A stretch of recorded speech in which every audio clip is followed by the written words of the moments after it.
उसने सबकी रक्षा कर दी है, सबकी संभाल कर ही रहा है। वो कभी अपने कर्तव्य से हटता नहीं है। जो उसका कर्तव्य है वो पूरा पूरा इंसाफ से होता ही रहता है।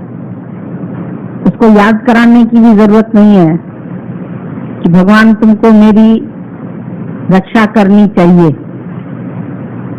तुमको ऐसे करना चाहिए, मेरे को कम दुख देना चाहिए, कम तकलीफ देनी चाहिए, फलाने जैसी तकलीफ नहीं देना, फलाने जैसी नहीं देना।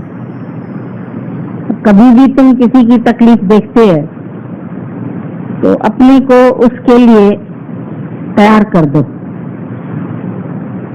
जो कुछ भी होना है वो होना ही है। कोई किसी का भार नहीं उठा रहा, लेकिन परमात्मा ने सबका भार उठा रखा है। आज अगर कोई कहे मैं अपने भाई को राखी बांधता हूं तो मेरी रक्षा करेगा, वो उसके अपने हाथ में भी नहीं है कि वो अपनी रक्षा कर सके। आज अगर वो कहीं जा रहा है, कोई एक्सीडेंट हो जाता है, कोई हालत आ जाती है, तो क्या वो अपनी रक्षा कर सकता है? जिस दिन उसका जैसा लिखा है हिसाब किताब, ऐसा ही उसके साथ हो जाता है। कल कोई हमें बता रहा था कि एक आदमी कानपुर जा रहा था रिवॉल्वर खरीदने कि हमारे शहर में आए दिन डकैती, आए दिन चोरी होती रहती है, तो हम अपनी सेफ्टी के लिए लेने जा रहे हैं पिस्तौल।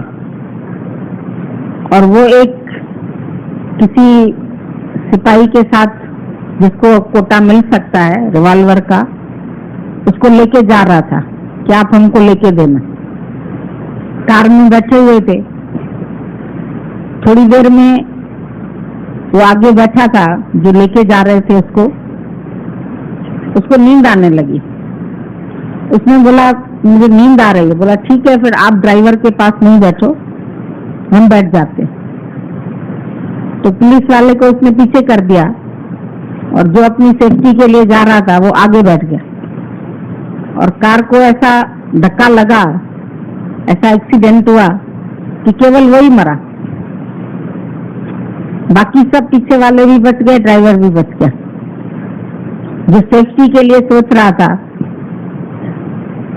वो वहीं खत्म हो गया कि मैं घर की सेफ्टी करूंगा, अपनी सेफ्टी करूंगा। कोई किसी की सेफ्टी कर नहीं सकता है। पर गुरु हमको एक हिम्मत जरूर देता है,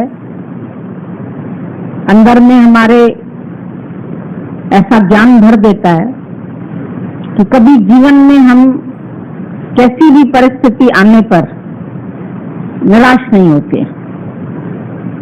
हर एक हालत के लिए बल्कि तैयार कर देता है। ऐसा नहीं बोलता है कि मैं तुम्हारी रक्षा करूंगा, तुम्हारा सेल्फ कॉन्फिडेंस तुम्हारी रक्षा करेगा। जो तुम अपने अंदर में कॉन्फिडेंट हो जाते हैं ज्ञान सुन के, पढ़ाई इसीलिए ही की जाती है। हर एक स्टूडेंट को पता है कि इस पढ़ाई की परीक्षा होगी। इसी तरह से जब हम सत्संग में आते हैं तो हम सबकी पढ़ाई चल रही है और इस पढ़ाई में हमको गुरु तैयारी करवाता रहता है। जो भी हालत तुम्हारे ऊपर आए तुमको असर नहीं करेगी जब तुम मेरा ये ज्ञान अपने जीवन में लगाएंगे। तो कोई भी हालत तुम्हारे ऊपर आएगी वो तुमको असर नहीं करेगी, वो चली जाएगी, अनअफेक्टेड हो जाओगे। अंदर से तुमको इतना गुरु स्ट्रांग बना देता है, मजबूत बनाता है। वही थे पहले छोटी छोटी बातों में परेशान हो जाते थे, चिंताएं करने लगते थे, उल्टे सीधे संकल्प विकल्प आते थे, कभी कभी इतने बुरे ख्याल आ जाते थे कि उसका रूप बन जाते थे। ऐसा हो जाएगा, फिर ऐसा हो जाएगा, फिर ऐसा हो जाएगा। लेकिन आज जैसे कोई भी हालत आती है, किसी के ऊपर भी आती है, तो हम देखते हैं सब उसको ईश्वर का प्रसाद समझ के ग्रहण करते हैं। दुखों में भी मुस्कुराते रहते हैं, सुखों में भी अंदर से वैराग्य वृत्ति में रहते हैं। ना ये सुख रहेंगे, ना ये दुख रहेंगे। लेकिन मेरा जो आदि स्वरूप है, असली स्वरूप है, वो हमेशा रहेगा। वो मैं मरने वाला नहीं हूं, मैं जलने वाला नहीं हूं, मैं कटने वाला नहीं हूं, बॉडीलेस, मैं शरीर से अलग हूं। ये अभ्यास करते करते, करत करत अभ्यास जड़ मत होत सुजान। संत के संग में बैठ के सत्संग होता है, हमारा अभ्यास चलता है, हमारी वृत्तियां पक्की होती है, अंदर से हम स्ट्रांग होते जाते हैं और फिर जो भी हमारे संपर्क में आते हैं उनको भी यही वाइब्रेशंस पहुंचती हैं। और फिर तुम जहां जाते हैं, अपने घर में जाते हैं, अपने पड़ोस में जाते हैं, अपने रिश्तेदारी में जाते हैं, तो तुम्हारे अंदर इतने गुरु भर देता है ये वाइब्रेशंस कि ये वाइब्रेशंस उनको भी असर करते हैं। वो भी तुमको देख के हैरान होते हैं, अरे वही तुम मेरी बहन थी, कैसे रोती थी, कैसे दुखी होती थी, कैसे ख्याल करती थी, कैसे थोड़ी थोड़ी देर में पुकारती थी, लेकिन अब तो तुम बहुत स्ट्रांग हो गई है, अब होशियार हो गए। गुरु का सर्टिफिकेट तुमको उनके द्वारा मिलता है। जैसे जैसे तुम्हारी स्थिति अच्छी होती जाती है, वो सब तुमको अंदर से बधाई देते हैं, आशीर्वाद देते हैं कि ऐसी स्थिति तुम्हारा बनाने वाला गुरु तुमको मिला है। तो जैसे हम बधाई देते हैं, किसी की शादी होती है बधाई देते हैं, बर्थडे होता है बधाई देते हैं, पर हम भी बधाई देते हैं तुमको जब तुमको ऐसा ज्ञान पक्का हो जाता है, अंदर से निकलता है, देखो ये सब जो भी आए हैं इनके ऊपर ईश्वर की कृपा भी बरस गई है, गुरु कृपा भी हो गई है, और अपनी कृपा करके भी तुम आए हैं। तो ये अब नामुमकिन बात है कि तुमको इस ज्ञान का असर ना हो। जब तीनों कृपाएं मिल ही गई, अब मांगना भी कुछ शेष नहीं। मैं तुझसे क्या मांगू? ईश्वर भी अभी तुम्हारे सामने प्रकट होता है चतुर्भुजी रूप धारण करके, और वो तुमसे बोले तुम हमसे कुछ मांगो, क्या मांगोगे? क्योंकि शांति भी मिल गई, आनंद भी मिल गया, गुरु कृपा से सर्व दुखों की निवृत्ति भी हो गई। पहले कभी कभी किसी को लगता था शायद शरीर के कष्ट आएंगे, हम नहीं संभल पाएंगे, लेकिन हम जब देखते हैं थोड़ा भी ज्ञान सुने हुए लोग, वो भी आनंद में बैठे, वो भी इन बातों में खुश हो जाते हैं। तो फिर किसी के ऊपर भी ऐसी हालत आएगी, सबको हिम्मत आ जाएगी। ये ज्ञान ऐसा शक्तिशाली है, गुरु इतना पावरफुल है, 1000 कोस दूर से भी हमको अपनी शक्ति देता रहता है। 1,00,000 कोस साजन दूर बसे तो भी हृदय में हजूर, पर द्वारे पर दुर्जन बसे तो भी 1,00,000 कोस से दूर। दुर्जन व्यक्ति तो अगर पास में भी है तो दूर है, पर 1,00,000 कोस हमारा साजन दूर है तो भी हृदय में हजूर। ऐसा कभी लगता नहीं है कि गुरु मेरे से अलग है, उसको पुकारना है, उसको याद करना है, उसने रक्षा कर ही दी है। पहले सोचते थे द्रौपदी ने बांधा केवल 4 कच्चे धागों से और बदले में भेजी है 1000 गठ साड़ियां। तो क्या भगवान खाली बदला उतारता है क्या? नहीं भी बांधे तो वो अपने कानून से चुकेगा नहीं, उसने हमारी रक्षा कर ही दी है। आज अगर तुम्हारा बाप पास में खड़ा है, तुम्हारे ऊपर कोई हालत आती, वो एकदम से तुमको बचाने की कोशिश करेगा। तो जो प्रभु हमारे अंग संग है, साथ है, गॉड इज विथ मी, वो कैसे नहीं करेगा? तुम ही खड़े हो, कोई तुम्हारी सहेली है, उसके ऊपर कोई आपत्ति आती है, कोई इस पर हमला करता है, तुम एकदम से उसको बचाने की कोशिश करोगे। तुम्हारा बच्चा है तुम्हारे पास, कहीं सड़क पर जाने लगता है, तुम दौड़ पड़ते हो उसको बचाने के लिए, भले तुम्हें चोट लग जाए लेकिन उसे न लगे। तो अगर एक माँ बच्चे की रक्षा करती है, एक बाप करता है, एक बेटा करता है, तो क्या भगवान चूक जाएगा? जो हमारे रोम रोम में बस रहा है, जो हमारे हृदय के अंदर पूरा समय विराजमान है। अब तुम है, हम नहीं। हम और तुम का झगड़ा खत्म होके अब तुम ही है बस, हम नहीं। जब तक हम था तो तुम नहीं था, जब हम तुम्हें ढूंढते थे तुम नहीं मिलते थे, लेकिन ढूंढना छोड़ दिया तो लगा अरे तो दिल के पास है, हर पल दिल के पास तुम रहते हो, पल पल रहते हो। हम सो जाते हैं, वो जागता है, वो तुम्हारी रक्षा करता है। तुम तो निश्चिंत एक कुंडी लगा के लोहे की बस सो गए, क्या वो कुंडी कोई चोर खोल नहीं सकता है?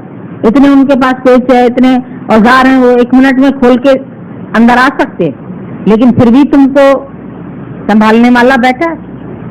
तुम सो रहे हैं आराम से और वो जग रहा है, वो तुम्हारी रक्षा कर रहा है। तो अपने अंदर में ऐसा विश्वास रखो, ऐसा कोई दिन आएगा ही नहीं हमारे जीवन में कि कभी भी हमारे ऊपर ऐसी मुसीबत आए जो हम उसके लिए रोएं। दादा ने आंसू सुखा दिए, ऐसे सुखा दिए, खाली रोके नहीं कि अभी रोक दिए तो फिर बहने लगे, पर अब अंदर जब झांक के देखोगे अरे सब सूख गए, विपत्तियां सब टल गई, हालतें सब चली गई। अब कोई ऐसी हालत है ही नहीं जो हमको दुखी कर सके। स्वामी राम तीर्थ की तरह तुम सब, हम सब कह सकते हैं, कहाँ है वो विपत्ति जो मेरी प्रसन्नता में बाधा डाले? कहाँ है वो तलवार जो काट सके मुझको? कोई ऐसी तलवार बनी है दुनिया में जो तुझ आत्मा को काट सकती है, तुझ ब्रह्म स्वरूप को काट सकती है, तुझ परमात्मा को काट सकती है? कितनी ऊंची पदवी गुरु देता है। कल भी मैंने बोला सब जगह व्यास गद्दी पर एक ही बैठता है, उसके संपद पर भी कोई नहीं बैठता। हमने कहा भाई हमारे यहाँ तो सभी बैठते हैं, चेयर्स लगा दीजिए। कहते नहीं, जो सत्संग करेगा खाली उसको ही गद्दी पर बैठने, बाकियों के लिए गद्दे बना देंगे, वो नीचे बैठ जाए, लेकिन उसको कुर्सी नहीं डाल के देंगे। तो ताज्जुब लगता है कि कैसे दादा ने यहाँ पहले ही दिन से साथ बिठाया। अगर हम लोग बरामदे में नीचे बैठे रहते थे, दादा भी नीचे बैठे रहते थे। गीता भगवान आए पहली बार हम इसी कमरे में ही मिले थे, जब हम ज्ञान भी नहीं सुनते थे। हमको याद है मम्मी सुनती थी, इन्होंने कहा गीता भगवान आए। भगवान सुनते थे तो लगता था देखें जरा भगवान है कैसे। बचपन का शौक सा लगा, चले गए। तो अभी आए नहीं थे तब तक, तो सब गा रहे थे भक्तों की याद पर आना पड़ेगा। तो जैसे ही भगवान घुसे बोले आज भी आऊं और कल भी मैं आऊं, आता जरूर हूं।